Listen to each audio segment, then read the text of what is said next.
The Last Mile Learning team has taken on the challenge of creating a new learning environment in response to the unmet professional development needs of field-based humanitarian workers. Most major funders are focusing their future efforts on local organizations, working directly with communities to increase the impact of their investments.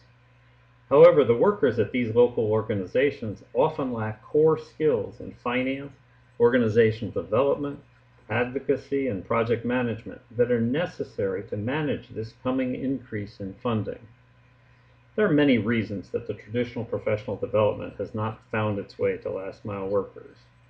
Chief among them is that traditional learning environments often require expensive travel, time away from the field and families, colonial language fluency, and core professional knowledge that are frequently barriers for our target population.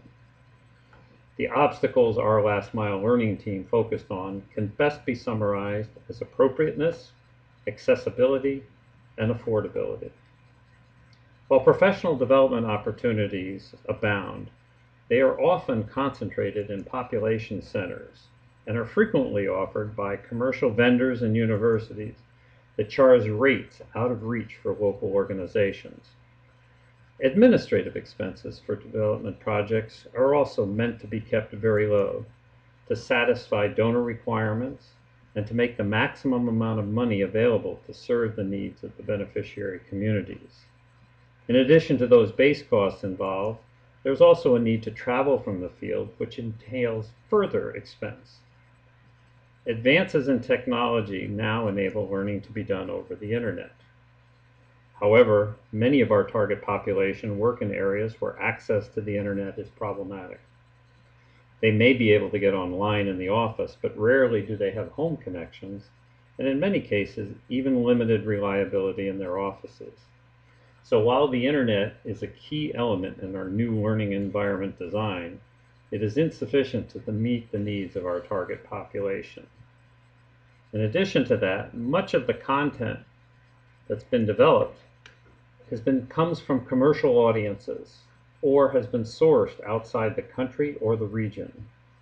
While it often contains the foundation knowledge necessary, it frequently lacks consideration of local context where development projects are actually being completed. Finally, past experience has shown that even when individuals were exposed to new skills and techniques, they often return to teams and organizations that were unable and/or unwilling to incorporate the new learning into their working norms. The investment in building capacity was wasted because the learning never got transferred to on-the-job performance. So on one hand, there's this desire to dramatically increase the funds available to these local organizations to do the important work they do in their communities. And on the other, there's limited capacity to effectively use those funds because the skills are not present and traditional learning environments aren't meeting the needs of the people requiring those skills. Further, the group and organizational learning that's needed to apply the new skills into on-the-job performance is not supported by traditional methods. To meet these challenges, the Last Mile Learning team used an exciting mixture of traditional approaches, online technologies, and group processes to create hotspots, or hubs of training. Hotspots recognize that our target audience is not going to be able to travel to population centers to build their skills, so the training has to come to them. But they also recognize that the internet can't be depended upon to be the sole source of delivery of content.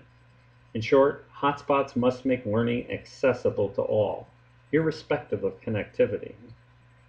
Hotspots also must make it possible for groups and teams to experience the learning together without burdensome travel costs, thereby making it affordable. And they must contain mechanisms so that the group can contextualize and make appropriate the content they are exposed to, and help them together plan for its application to the work being done in the community. The hubs of training are not only hubs of technology, but they're also hubs of people. The technology is located in a place where the team or group of field-based workers naturally meet to do their work. The technology consists of an LCD projector, a computer with a 3G connection, and a VoIP speakerphone to to allow group interaction in cases of synchronous training. This setup allows the team to access the second aspect of the technology, 3 software platforms used to deliver both real-time synchronous content and coaching, asynchronous assignments, discussions, and content, and group process tools for use online.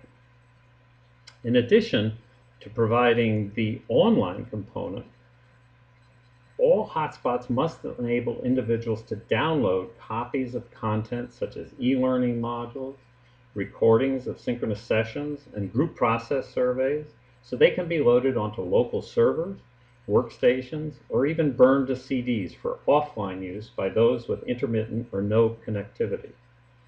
All core content is available to be downloaded and used offline, making possible participation by teams and individuals who will spend most of their time without access to the internet. Assignments, comments, and postings that are done offline get uploaded during visits to the hotspot locations when attending synchronous classes.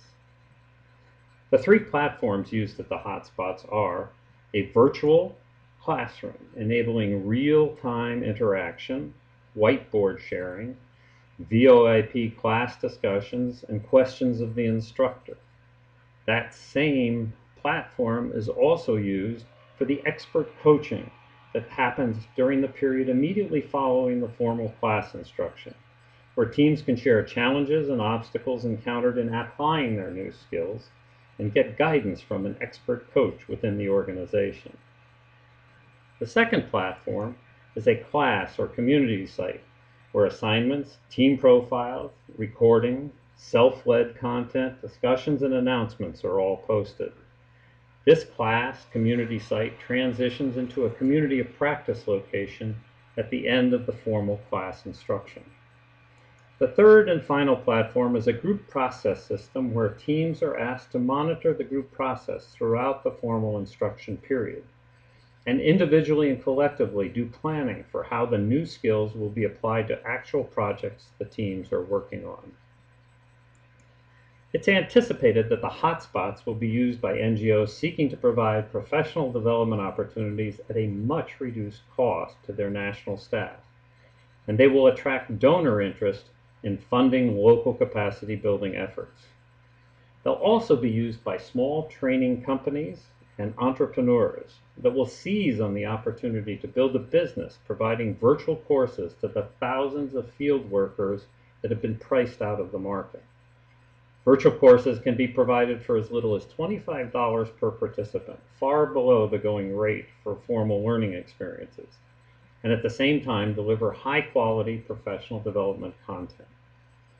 Classes of 35 students will bring in revenue of $875 to training organizations and entrepreneurs, who will invest approximately 9 contact hours and 6 hours of coaching and an additional 9 hours of preparation, or approximately 3 days of professional time, and produce an income of approximately $300 per day. This is an extremely sustainable revenue model to continue to offer a range of professional development opportunities. At the same time, it represents an enormous savings to the individual participants over the cost of traditional learning modes. Perhaps most importantly, Hotspot's learning environment enhances the probability that the newly acquired skills will be applied to real-world projects to the benefit of the communities being served. Hotspots, hubs of training for the developing world.